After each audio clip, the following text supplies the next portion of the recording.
Hi, everyone. It's really wonderful to see you here for what I'm sure is going to be a really fascinating discussion on how AI can improve your team satisfaction and your bottom line. They're not two things you would immediately put together, but it's really true. Um, Firstly, if you haven't met me before, I'm Emma. I'm one of the founders of Spark, and I'll be your host for the webinar. Just to give you a quick overview of what we do at Spark, we're a team of creatives who are also AI specialists, and we run in-house training for creative and marketing teams to develop your AI skills and to harness the power of AI in your workflows. So you could say we're your go-to experts for integrating AI in the creative world. But today I am super excited to be joined by Charlotte and Ben. We couldn't have two guests that are with more perfect backgrounds and experience to discuss this topic today. Let me introduce them. So first, Charlotte Lavender, welcome. Charlotte is a true innovator in the marketing world. She's got a remarkable ability to drive growth through marketing transformation.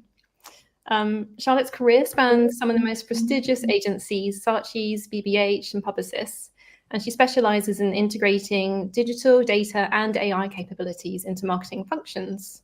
So with that, she's optimized marketing operations and output for brands like Heineken, Ford, and JLL. And now with the Lavender partnership, Charlotte's sharing that expertise both with SMEs and with larger clients. And then we're delighted to have Ben Rickard with us as well. Ben, it's fantastic to have you. Your background is a perfect complement to Charlotte's for this discussion. Ben founded a mobile agency and was at the forefront of the mobile transition in creative and marketing, which has so many parallels with the AI transition today. There's loads we can learn from that. Ben has led teams across several of WPP's media and data agencies, and now runs his own consulting business where he advises clients at the intersection of digital, data, and AI in marketing.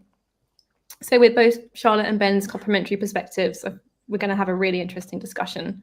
We've got about 45 minutes. We're going to talk for roughly 30 minutes. We've prepared some questions. We're not exactly sure how long they're going to take us, but we think around 30. Please feel free to submit any questions as we go. But we're going to be keeping time at the end held back to answer questions too. So I think we should get going. Just to kick off, there was a Microsoft study about 4 months ago, I think at the beginning of the summer, and that study found it was about their product Copilot, their large language model, and it found that 30% of people that had access to Copilot said that it would in the future influence their choice of employer, so they only would want to work with people that had it or something similar, and 77% said that they didn't ever want to go back to working without it, and that 77% also said they would rather have access to Copilot than a free lunch. So that's kind of showing, and that was 4 months ago, so it'd be really interesting to see what those stats are like now. So AI is obviously very important to people's happiness at work. But Ben, how can AI like Copilot in Microsoft Study help employees focus on, I guess, like the more fulfilling tasks? I guess that's what makes them happy. And reducing down the kind of repetitive, more boring work. Do you see any downsides to that as well? Yeah, good question, and thanks, Emma. Thanks for having me on. First of all, my immediate observation is, a Microsoft study on Copilot saying people can't live without Copilot. Well, that's wonderful, isn't it? It's exactly as you would expect. But that said, if we look at the teams that sit inside media agencies and data agencies, particularly those main LLM or large language model tools like Copilot, Gemini, ChatGPT, they offer such great advantages to help improve productivity and reduce those mundane tasks. And those tasks are often given to the junior employees who have to trawl through data, or sometimes, as I've done myself, takes up the time of more expensive resources.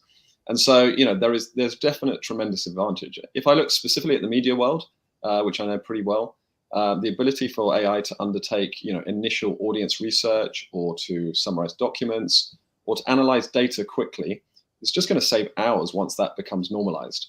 And so, when I looked at a quick assessment on all the media planning tasks, pretty much across the board, there was an average sort of time saving of somewhere between, say, 30 and 50% across most of the tasks, either an LLM could do or could be connected into. So with respect to downsides, not many. Anything that starts to bit by bit remove uninteresting work, I think is a good thing. I think the thing that we're all concerned about is, when that extra time becomes available, and what do the management teams do with it? I'd like to see forward-thinking management teams that go, right, we can service our clients better, we can do more work. But of course, there will be obviously others that think about maybe cutting costs in other ways. Yeah, absolutely. I couldn't agree more. And that 30 to 50% across those tasks is really interesting. Do you also think that AI is helping people then balance their workloads as well, and have a better work-life balance, perhaps? And have you experienced that or seen any examples of that? Yeah, absolutely. So, I mean, when I was still in the agency world, the tools were starting to come in slowly, and you could see individual pockets of it.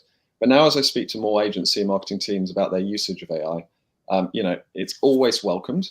And the more that people experiment with the tools is always when they've been signed off on, in the agency themselves, right? And that itself is quite tricky because, actually getting the sign off is not as straightforward as we expect. I've not seen any direct research about well-being and balance and that sort. I think Charlotte actually has seen some recently. But anecdotally, everyone that I speak to is very happy to have these tools balance their workloads. And just like we've used technology through all of our work life, I have certainly. I remember when obviously Office hit the street. It makes a huge difference to be able to do things quicker, faster, and then it enables you to do other stuff. I think, as I said, the biggest issue right now is getting the tools actually enabled for client work. I know these big organizations are holding back sometimes on the pro licenses because of the cost. For me, the ROI on an individual employee, if you use them more than for a week, is pretty straightforward. There's a straightforward argument. But that doesn't mean that the business can charge for those extra licenses to clients, right? And actually, inversely, we're starting to see clients actually request some reduction in fees for those things. So there is a balance to be had there. But I think the balance in terms of workload and sort of what I would call well-being, it's definitely, you could argue that it's very strong. I think just to add, I completely agree with the points that Ben has made. Actually, there is a recent study, because I think people are cottoning on to the fact that there is an impact on well-being at work.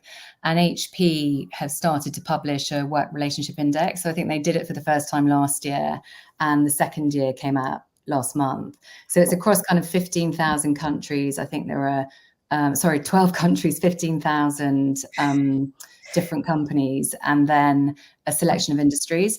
And actually, interestingly, even since last year, there'd been a 25% increase in workers using AI. And out of that, 70% of them has said that it had directly improved their work-life balance. So I think you can begin to see, for all the reasons that Ben was saying, people start to customize the way that they use AI in order to get rid of kind of the grunt work, I guess. But I think also, just as Ben was saying, that we have to harness it in the right way. And I think leaders just can't bury their heads in the sand. When we look at Gen Z coming in, I mean, we're going to have 30% of the workforce will be Gen Z in the next 6 years. And they're already using this in their day-to-day life. A friend of mine anecdotally was telling me that he had asked one of the grads to do something, and she literally just looked at him point blank and said, well, why would I do that? Like, why? This was like 5 years ago. Why would I do that? That makes no sense. I can just get AI to do that. So I think unless we're recognizing that is, we need to adopt it as quickly as possible and create the freedom for experimentation, then I think really great innovation can come from it. Yeah, brilliant. I love that anecdote. I know, it made me laugh so much. I mean, but even competitive reviews, right? So we used to spend, I mean, obviously, when I started, we used to spend hours doing competitive reviews of the sector. Well, you can jump on any language model and you've got it straight away, right? And then stress test that yourself with research. So yeah, I think it certainly accelerates the process. Absolutely. And that brings well-being as well, right? Perplexity is really good for competitor reviews. Fantastic. And also it gives you a source, right? So you know where it's coming from as well. It helps, yeah. Yeah. And then just thinking specifically about the creative process, Charlotte, like, what's your opinion on AI's ability to automate, the repetitive parts in the creative process, and like perhaps helping with stress or burnout, which is among creative teams when they're up against those deadlines? Yeah. I think it's a joy. I mean, I think it's a magical tool. So certainly I've used it both on agency and client side roles that I've had. And I think, you know, at each stage, so strategically, as Ben was saying, it really helps around analysing research. I think COVID also accelerated the normalization of actually carrying out research virtually as well. So, you know, platforms such as Mentimeter and so forth really do that. And the analysis as well. I think, again, there's a whole kind of data policy proprietary piece around that we have to be careful with in terms of clients. I think also the real joy for it is that leap between a creative idea and clients' understanding of it. So that's that age-old problem of conceptualizing something. And, you know, in the old days, you used to draw hundreds of scamps and take them all in and try and get mood boards and explain it all. But actually, in terms of storyboards, even having platforms that can bring up really high quality production valued images to show what you're trying to create is really handy. I think, again, word of caution, like it really does require strong client services and management to explain, you know, the creative process and craft still needs to happen. The sunrise might not look exactly like that image. When you go to shoot, it will be different. But I do think that really accelerates that. And the second place where I think that really helps as well is, you know, client stakeholder management has become highly complex. And I say that from also having worked on the client side. And so anything we can do to help mitigate that is important. But I think when inevitably the feedback comes, being able to look for ways to change that through storyboards, through conceptualizing is really key as well. And I think those are the bits that become quite soul destroying for creatives. So if there's a way to accelerate that, you know, if you've got an image in your mind or an idea of how something's going to play out and you're not being able to explain it to that client, we're in the business of selling ideas to solve business problems, right? So I think being able to conceptualize that is one key area, and then being able to amend at speed is another one there, where I've really seen that take out that repetitiveness. Yeah, Charlotte, I'd just jump onto that and just say that also, you know, the democratization of creative ideas within an agency or in a team is just the best thing that has happened as part of this technology. You know, for years, people like me who weren't on a creative team, you know, felt sort of like isolated in terms of actually being able to bring things to the table, you know, had good ideas, but I wasn't able to express them. I wasn't able to show them. I wasn't able to create a vision for them. And, you know, now that you can create just even a single image, or you can basically put something down as a scamp or writing, that's just changed the game. And that doesn't mean you take this away from creative teams. It just means that you're giving more creativity across the team. And I think we talk about collaboration later on. I fully agree. Yeah, completely. I think breaking down those boundaries is it's such a big benefit in terms of collaboration across the business. I'm just thinking. Sorry, I just suddenly thought on that example that we were giving, coming back to revenue, when I actually instigated those processes across a whole campaign, start to finish, so conceptualizing through to production, there was a 30% saving on budget for that. So I think, you know, to Ben's earlier point, it's what we do to repurpose that budget. What other projects can we have? If you're an agency, what can you be asking the client or suggesting to the client that you take on instead? And actually, we saved 4 months in the process as well. So I think that when you look at revenue and well-being, it cuts out the kind of slightly soul-destroying elements of the job, but it also makes sure that you've got budget. If you're a client, a lower fee, and if you're an agency, potential budget to do some of the more exciting things alongside that as well. Yeah, absolutely. So it's just a double win. Yeah, you're having some really good, really interesting questions come in, and I'm going to hold some of them for the end. But there's one that's just come in, which is really relevant to this, and it's sort of on what I was going to ask. The question is how can we use AI to enhance creativity, not replace it? And I was going to just wanted to dig a bit into, you know, AI is brilliant at this data-driven approach, but you know, we've got this human instinctual innate creativity as well, and bringing those, like, what's your opinion, I guess, on balancing those two things and not replacing one with the other? So this is a real passion point for me, because I think, and we've already had an example of this, right? So when programmatic came onto the scene, or performance marketing, and I existed in the industry before that, probably the only one on this call. So, you know, we had data and we had creativity, and that sparked a real debate within the industry, which is better. But that's madness, because the power comes from the combination of the two. And we've seen where brands decided to rest just on performance marketing. Yeah, that succeeds for a while. But if you haven't got your kind of creativity, your brand idea, building awareness and loyalty and passion and behavior change, then that's going to peter out. And it's why we saw brands like Airbnb eventually invest in brand, right? Not just on performance marketing, because competition came onto the market and they needed to make sure that they were building long-term growth. So I think that's exactly where we are now. My hope, and I don't know if it's optimistic or naive, is that actually in some ways what will happen is it will raise the bar creatively, having AI there. The reason I say that is there are always going to be businesses that decide, okay, fantastic, we can spend X amount of money, we can generate some ideas through AI, we can create those. Those are probably the same businesses that chose just to do performance marketing. But you are not going to get the BA campaign we're all seeing at the moment, or the body form campaign that we're all seeing through AI. You know, yes, you can use AI to complement that by the way we were talking about earlier, doing storyboards to try and conceptualize it. I mean, God knows how they brought that body form ad to a client as a campaign. You can see the idea and the strategy behind it, but, you know, it's fantastic. So you have to have the combination of the two. I personally don't see it being replaced. I see it banishing the mediocre. And I think clients will go either one way or the other. Yeah, I mean, let me just jump onto that, Charlotte. I mean, I think I agree absolutely with all your points. I think there will be, there'll be a race to the bottom for certain type of creative. I think, that's just inevitable, right? Sort of just pack shots and things like that. Those are going to be done. Yeah. But creativity, which is the stuff that we're talking about, let's be honest, all this AI stuff is data, right? Let's not forget that. And these machines and these AIs at the moment, they don't understand emotion really, and they don't understand humor, and they don't understand a lot of those human traits, right? So as you say, the augmentation of those two things is absolutely where the magic happens.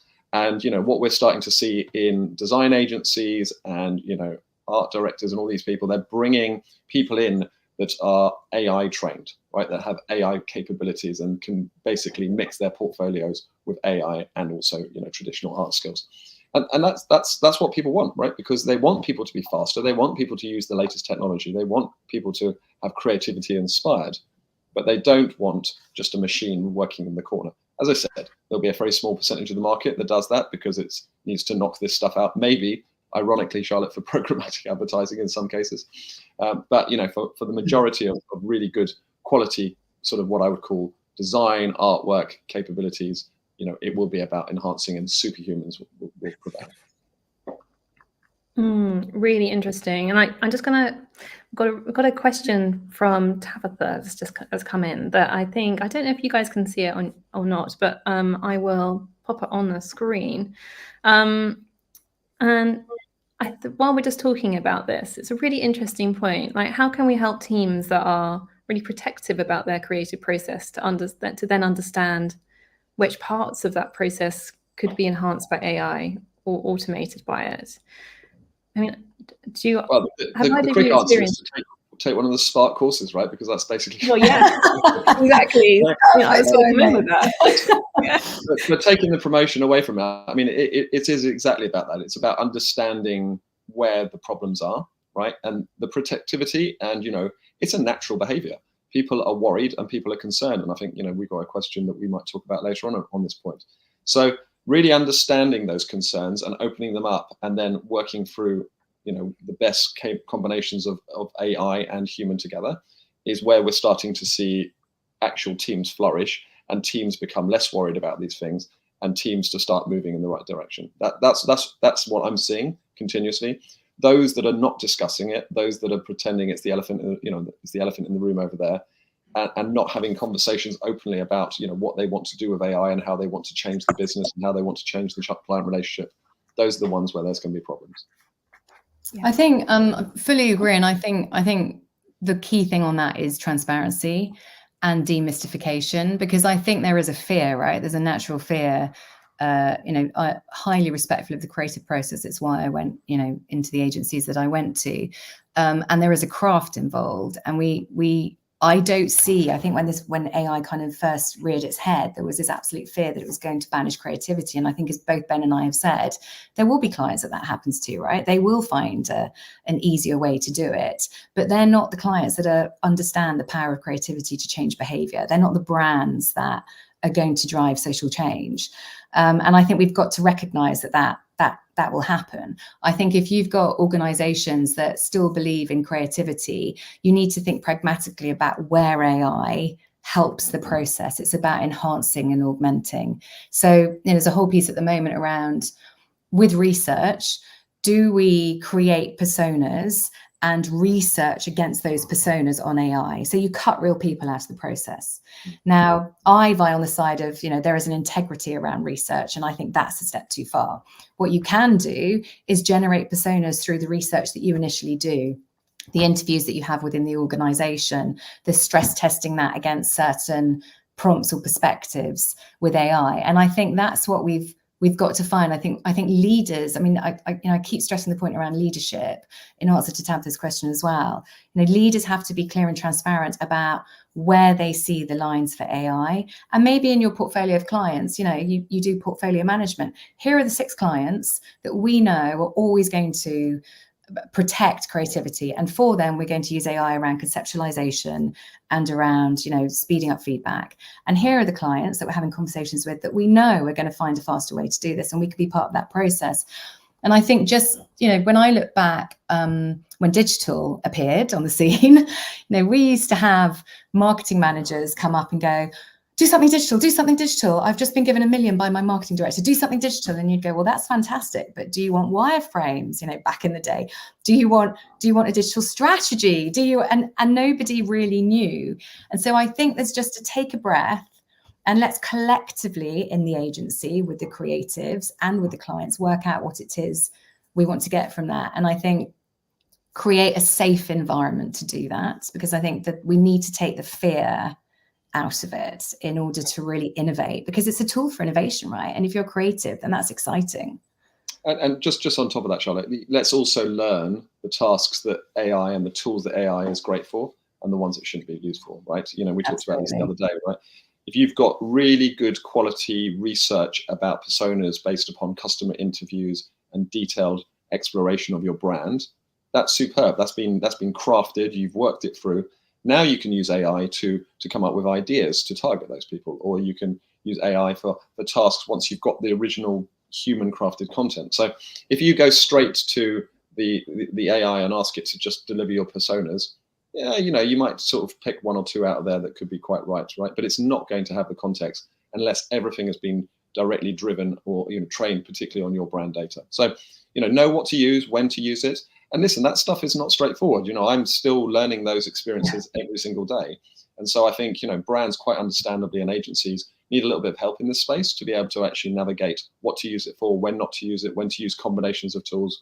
And that's something that we'll all generally get used to, but it will take, probably 1 or 2 years before people really become experts at that. Yeah, I think that's so right. I think that sort of, what Charlotte was saying about transparency and real clarity about what doing on each client. And also, but having that space to test and learn different things as the tools evolve, and as what we understand that we can do with them evolves, is really key for sort of good leadership in AI. So I'm just going to move us on a little bit to sort of talk a bit more about the commercial side of and the bottom line side of this discussion. There's been lots of research to show that happier workers, happier people are more productive at work. There was an Oxford study that said that happier people are 13% more productive. I've seen other studies that say much more than that. And a couple of ways that AI can contribute to the bottom line is, I think we've touched on before, is like faster turnaround times, but also the ability to get closer to the right answer faster, I think. So Charlotte, how do you feel about AI's ability to to enable us to get sort of closer to the answer faster. And I think one of those ways is there's an ability to kind of predict success by testing things on different personas, as we were talking about earlier. Like how do you feel about that? And what have you seen? I think there are several ways really that it helps us to do that. I think testing lines is really helpful to do. I think particularly on global pieces of business, being able to check the nuances across language rather than going to big translation houses, which is what people used to do. So I think that accelerates that process.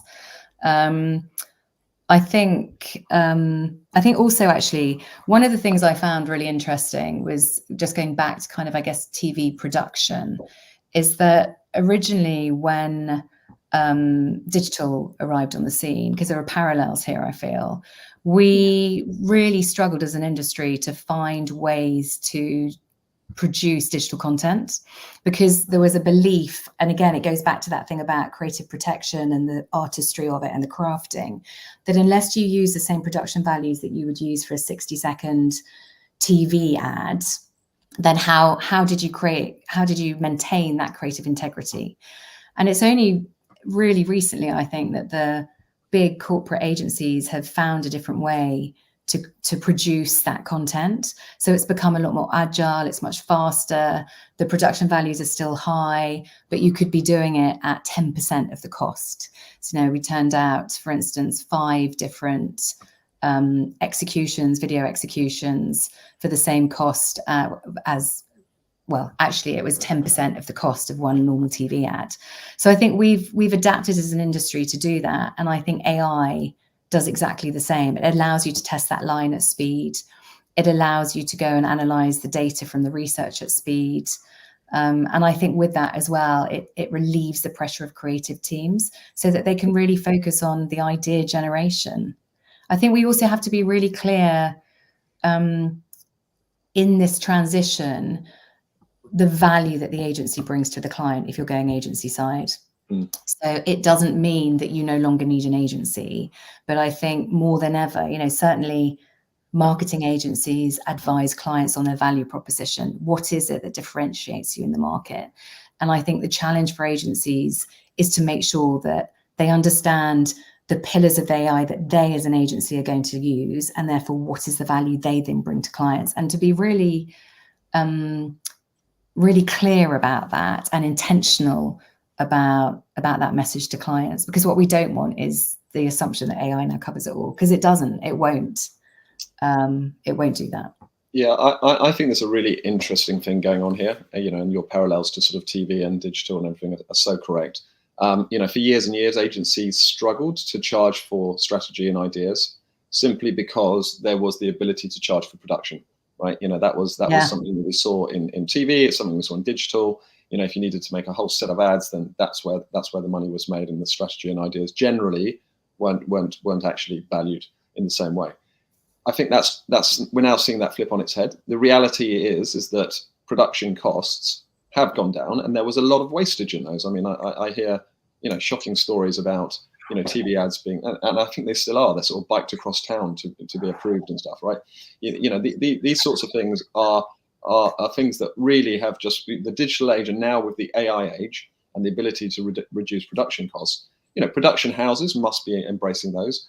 And suddenly we're in a situation where everyone realizes those production costs are much lower. And so what are we charging for? Well, we're charging for the idea, we're charging for the results, we're charging for the output, we're charging for the outcomes, right? And I think that shift and that model shift, it's not going to happen overnight, but we're going to start to see those that can create the things that deliver output, and those agencies that really focus on that, they're the ones that are going to succeed. If you're really just trying to make all of your money from production or from people that are basically putting stuff live when AI can basically run some of this stuff and optimize it in real time, those are the sorts of agents I fear will struggle in the new world. Yeah, couldn't agree more.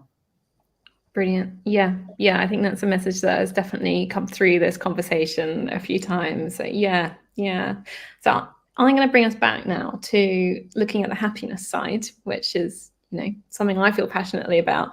So before founding Spark, I worked in government, actually, working on the future of work and what made what made people in the UK happy at work. So I spent a lot of time thinking about this before AI came onto the scene. And one thing that always guided me was Maslow's hierarchy of needs.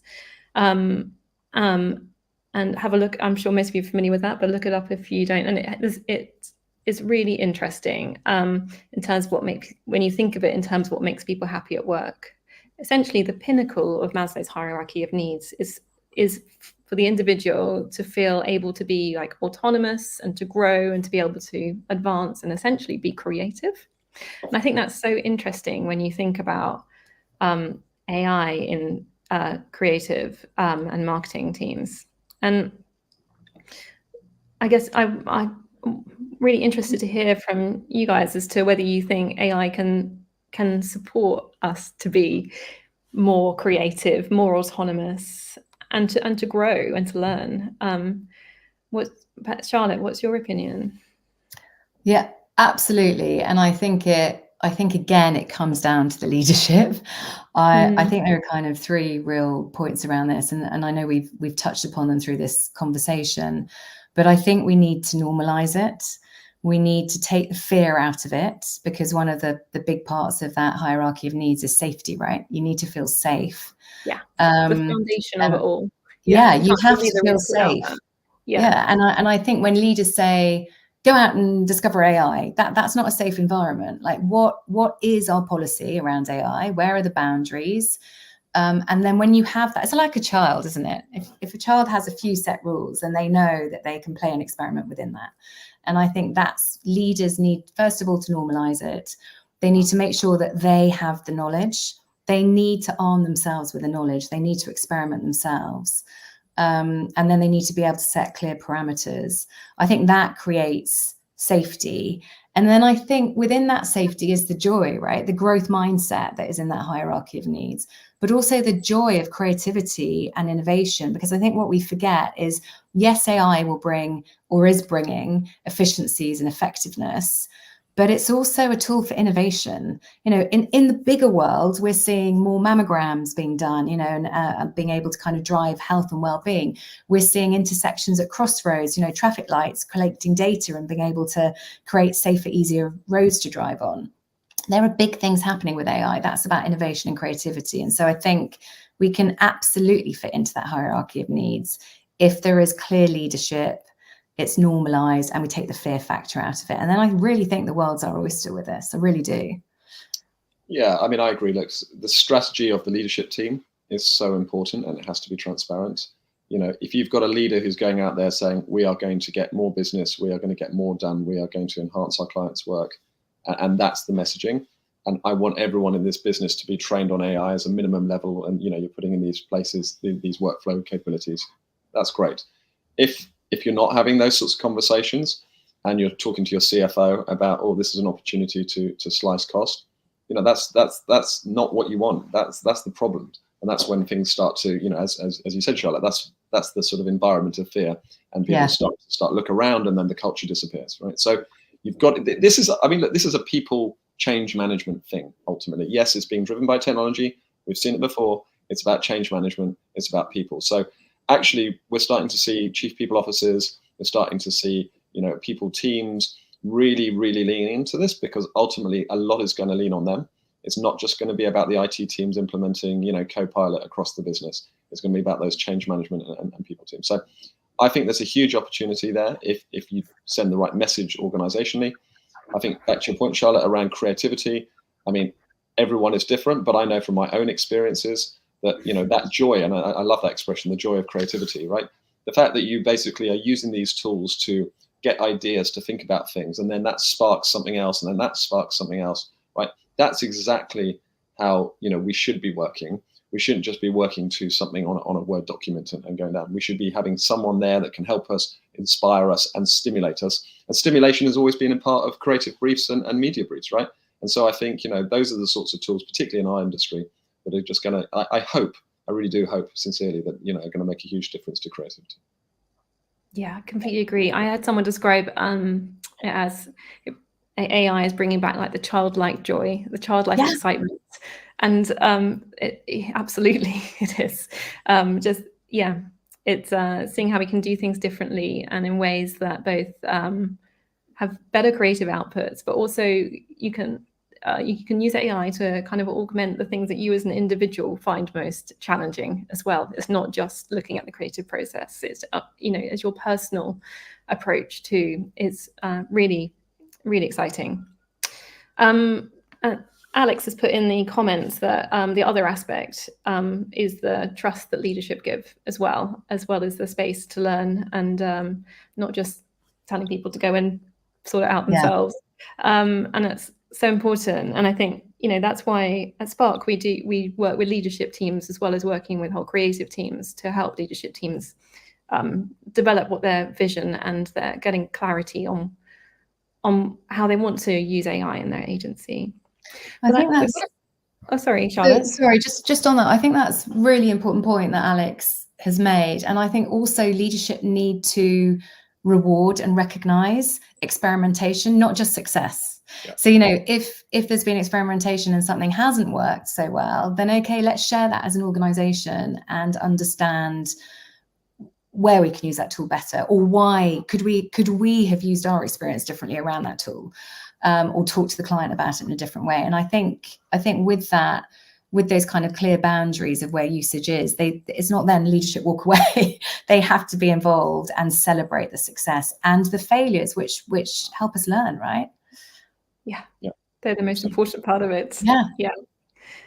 So we've got a few minutes left. So I'm just going to bring us to kind of final section where we start to just think about what our tips are for others. And I think one thing I just would really like to touch on that we haven't on so much perhaps is that at Spark, we work with creative teams every day, but we often still hear a lot of fear around AI replacing jobs and also taking away an element of craft. And so I'd be really interested in your opinions, perhaps Ben, on how you would advise leaders to address those kind of concerns that employees have about AI replacing jobs, which may cause some fear in engaging with it, perhaps. Yeah, I mean, first of all, I would say, and this sounds obvious, but it's about educating yourself as leaders, right? So there's research now coming out of, I think it was Wharton, that suggests that those leaders that have actually been trained hands-on and have seen hands-on what can be done and the opportunities, they're the ones who are now embracing it in their organization. They're having the open conversations. They're putting in place, schemes, pilots, etc. Right? So it's got to start from the top. I think they've also got to look at proper task level investigation. So it's clear that some jobs and some roles will clearly be impacted more than others, right? And so I think to make sure that you're tackling that head on and sort of understanding which of these are going to be, say, a 70 or 80% potential replacement by AI, and which of these might be a sort of an enhanced augmentation, 20% of the job might now start to be AI. It's important to understand all that and to map that out so that you can then have those conversations with your team and look at how, the business is going to evolve through the technology. That, as I said, it's back to a change management, it's back to a people process, I think, but doing the understanding and the research and the piece around that, I know Spark help people with that, but it's that sort of capability that sometimes organizations need a little bit of help with, because, they don't actually realize how much of a tool or a role is going to be impacted. So, that's where they can reach out for help. Thanks, Ben. And Charlotte, how would you advise businesses introduce AI to their creative teams, I guess, in a way that it enhances happiness and reduces fear? Yes, I think we've touched upon some of this, but I think really it's about normalizing it, being educated themselves on it, and introducing it as a tool for innovation. I think also just a good old-fashioned case study helps, right? Because if you can see how people have used it just on a practical level, then you're like, okay, like if you're being told that it's AI and we need to start using this within creativity, and all you've heard about it is it can take some of my work away and doesn't protect creativity, and how will I still have my craft, and where's the value that I can bring to it still, then you go into that with a fear, right? I think we really need to make sure that they can see how you can use it productively to take away some of the things we've talked about. So how you can sell a creative idea in a more powerful way to clients who can't take that executional jump in their minds. That's a great usage of AI. How we can manage feedback in an effective way, addressing that creatively so that you're not having to spend hours doing that as well. And I think if we can start to introduce it in that way, and people can familiarize themselves with the tools without that element of fear, then I think we start to see experimentation in other areas as well. You know, voiceovers or renders for tracks or big ideas. I think we need to make sure. I do think that demystification is really important as well. You know, my dad uses AI. My daughter uses it for, you know, to prep herself for homework, not for the homework. If there are any teachers watching, you know, it's part of day-to-day life. And I think even the language we use about it, yes, we talk about prompts, but we could just say, put something into the search engine and it spits something out for you. Be You know, I creative. think you've just got to take that away so that it doesn't feel like only a few people know about it. Well, prompt engineering. I mean, just that term alone, right, frightens the hell out of people, right? Exactly. It's like, oh, it's for engineers. It's like, no, just put something in. Be creative, right? Start there. Yeah, I think that's what we need to do. And then I think actually the creatives are creators. I think it will then become a friend of theirs. And in fact, I'm really excited to see what it then becomes, right? Yeah, me too. We always talk about AI being the best intern you've ever had and the best co-collaborator you've ever had. And it really is. If you're working on something alone or in a team, it's it's a great way to think about it. So Ben and Charlotte, thank you so much for your insights today. We've had lots of praise in the comments, people saying it's been a much needed perspective on AI. So thank you, and I'm glad people have found it valuable. And thank you everyone for joining us. We'll send out some show notes to everyone that's attended, a bit of a summary, and of course to those that registered and couldn't make it live. There's a few other ways you can keep up to date with the latest in AI for the sector. Every month, we run a free introduction to AI webinar. I'm actually going to put a couple of QR codes on the screen, actually, so that in case you want to sign up. So every month we run a free introduction to AI. It's webinar. It's a much shortened form of sessions that we run in-house with agencies and marketing teams. And we also present a monthly 30-minute rundown of what's new in AI for creatives.